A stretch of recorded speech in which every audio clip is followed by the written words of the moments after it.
to the Daily Bite. I'm your host, Pastor Steve Andrews. Today's text is 2 Chronicles chapter 8. At the end of 20 years in which Solomon had built the house of Yahweh and his own house, Solomon rebuilt the cities that Hiram had given to him and settled the people of Israel in them. And Solomon went to Hamath-zobah and took it. He built Tadmor in the wilderness and all the store cities that he built in Hamath. He also built Upper Beth-horon and Lower Beth-horon, fortified cities with walls, gates, and bars, and Baalath, and all the store cities that Solomon had, and all the cities for his chariots, and the cities for his horsemen, and whatever Solomon desired to build in Jerusalem, in Lebanon, and in all the land of his dominion. All the people who were left of the Hittites, the Amorites, the Perizzites, the Hivites, and the Jebusites, who were not of Israel, from their descendants who were left after them in the land, whom the people of Israel had not destroyed, these Solomon drafted as forced labor, and so they are to this day. But of the people of Israel, Solomon made no slaves for his work. They were soldiers, and his officers, and commanders of his chariots, and his horsemen. And these were the chief officers of King Solomon, 250, who exercised authority over the people. Solomon brought Pharaoh's daughter up from the city of David to the house that he had built for her. For he said, "My wife shall not live in the house of David, king of Israel, for the places to which the ark of Yahweh has come are holy." Then Solomon offered up burnt offerings to Yahweh on the altar of Yahweh that he had built before the vestibule, as the duty of each day required, offering according to the commandment of Moses for the Sabbaths, the new moons, and the 3 annual feasts, the feast of unleavened bread, the feast of weeks, and the feast of booths. According to the ruling of David his father, he appointed the divisions of the priests for their service, and the Levites for their offices of praise and ministry before the priests as the duty of each day required, and the gatekeepers in their divisions in each gate, for so David the man of God had commanded. And they did not turn aside from what the king had commanded the priests and the Levites concerning any matter, and concerning the treasuries. Thus was accomplished all the work of Solomon from the day of the foundation of the house of Yahweh was laid until it was finished. So the house of Yahweh was completed. Then Solomon went to Ezion-Geber and Eloth on the shore of the sea, in the land of Edom. And Hiram sent to him by the hand of his servants, ships, and servants familiar with the sea. And they went to Ophir together with the servants of Solomon, and brought from there 450 talents of gold, and brought it to King Solomon. This is the word of the Lord. So in our text today, we start out with the idea of how long it took Solomon to build. 7 years, as we discussed already with the temple, so that leaves about 13 years for his own palace. So you can speculate on the grandness of how long it took to build that house. But anyway, 20 years are up, and at this point he's had the response from Yahweh and the answer to his prayer yesterday in chapter 7 that we saw, and now he's rebuilding the cities that Hiram had given to him.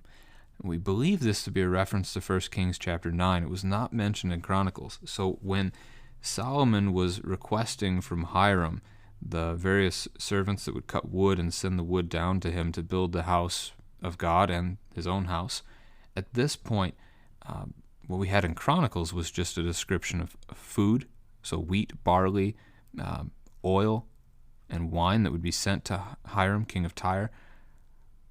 But 1 Kings 9 also identifies 20 cities that Solomon gave to Hiram as a part of that deal, and that later Hiram came down and visited those cities, didn't like them, and so they, I guess, revert to Israel here, and Hiram returns them to Solomon. So the question about this might be, why did Hiram not like them? And in part, okay, so that might just be Hiram being a picky man. Who knows? But it could be a faithfulness thing on Hiram's behalf, of rejecting this gift from Solomon, this offer of payment, because he knew it wasn't his to have. That's probably a little too far, but we've not seen negative about Hiram in Scripture, so it's hard to say. The Scriptures don't really tell us. But was it right for Solomon to give away parts of the Promised Land to a foreigner? Probably not the best move either. So we've seen a few things questionable of the early days of King Solomon, as well as a few things that have been extremely faithful. The words of some of his prayers have been absolutely fantastic in showing a faith and a trust in the Lord and what the Lord does for his people. So we see some of both. This is like ourselves, right? We are simultaneously saint and sinner. We sin daily, but also we trust in God and we receive that forgiveness.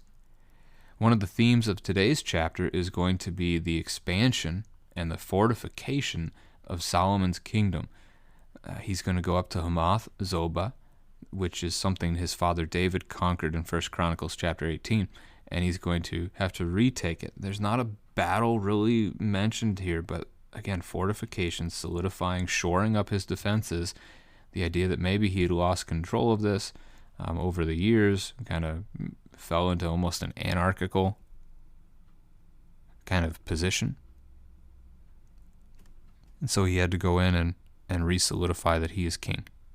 I don't really know. Then we also have mention of several other places. So Hamath Zobah is up north in Syria.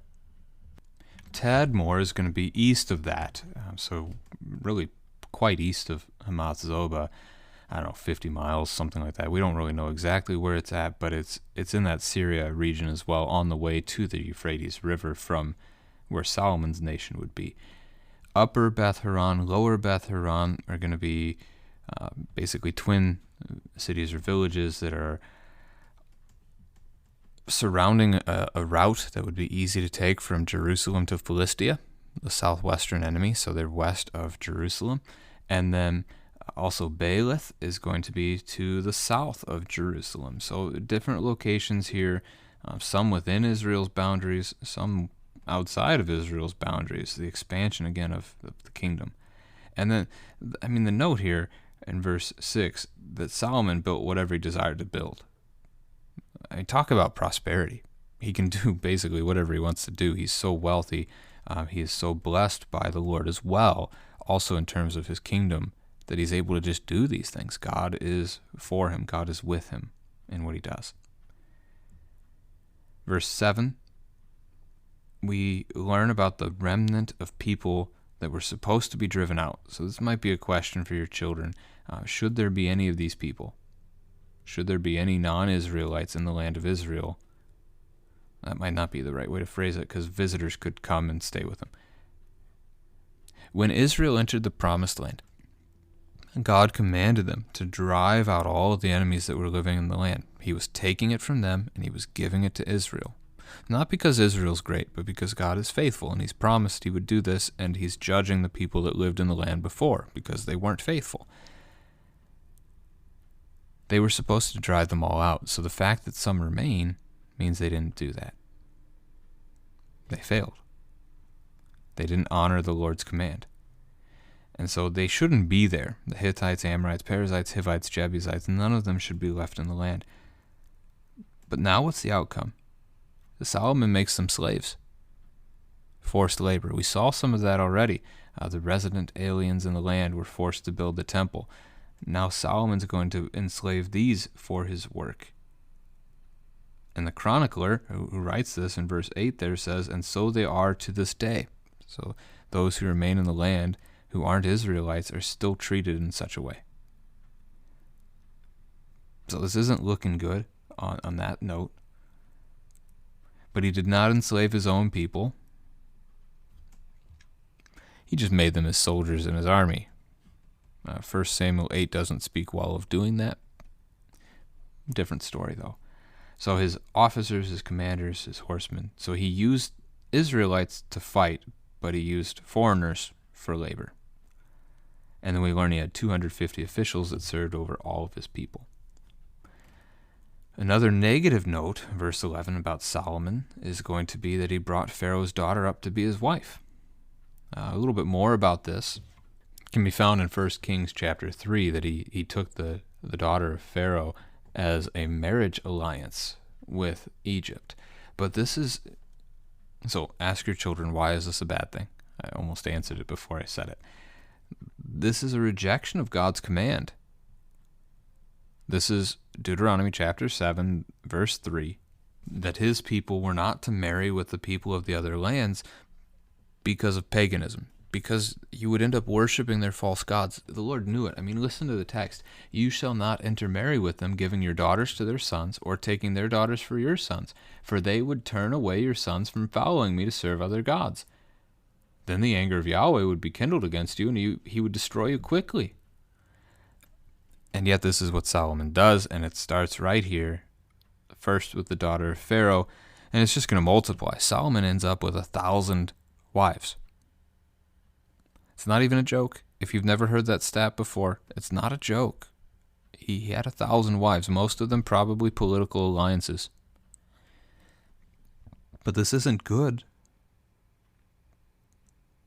And they lead him astray, 1 Kings 11. Now he notes in verse 11 that his wife won't live in the house of David because places where the ark of Yahweh have become holy. So remember, David brought the ark into Jerusalem, but it didn't yet have the temple to go in. So it would appear David pitched the tent for the ark on his own land in that city. That makes sense for him to do so. And so now Solomon sees that as a holy place. And because it's a holy place, he does not believe that his Egyptian wife should live there. The question is it because she's Egyptian, or is it because she's a wife, a woman? And the temple will have both restrictions in it eventually. As you think of the temple in Jesus' day, there is going to be a courtyard for the Gentiles. So if you're not an Israelite, you can only come so close. And inside of that, you'll have a courtyard for the women. So Israelite women could come a little closer and a little more inside than the Gentiles could. And then there's the court of the priests, which we did have that mentioned in the building of the temple here a couple chapters ago. And then you finally got to the actual place for the altar of burnt offerings, and then finally to the temple itself. So separate rooms in Herod's temple courts for women, non-Israelites, and so forth. So that's what Solomon is already seeing here. But he's seeing it within regards to the fact, not of the temple itself, even just of where God's throne has been. There's a holiness to that. So he's trying to respect that, even though at the same time he's not respecting all of God's laws anyway. Verse 12, he would offer up burnt offerings to Yahweh on the altar that he had built before the vestibule. Vestibule, the entry point to the temple, so this is that massive bronze altar in the new temple courtyard, as each day required. So there were daily sacrifices the priests were supposed to do. They were aware of these services. They're written in the books of Moses, specifically the book of Leviticus. And mentioned here then are also Sabbath, new moon, 3 annual festivals. The book of Leviticus, again, will cover all of these details for them, so they have it all laid out. The Feast of Unleavened Bread, Feast of Weeks, Feast of Booths. The Feast of Unleavened Bread relates to the Passover, that they came out of Egypt in haste, so they didn't let the bread rise, because there wasn't 24 hours for bread to rise, and you bake it the next day.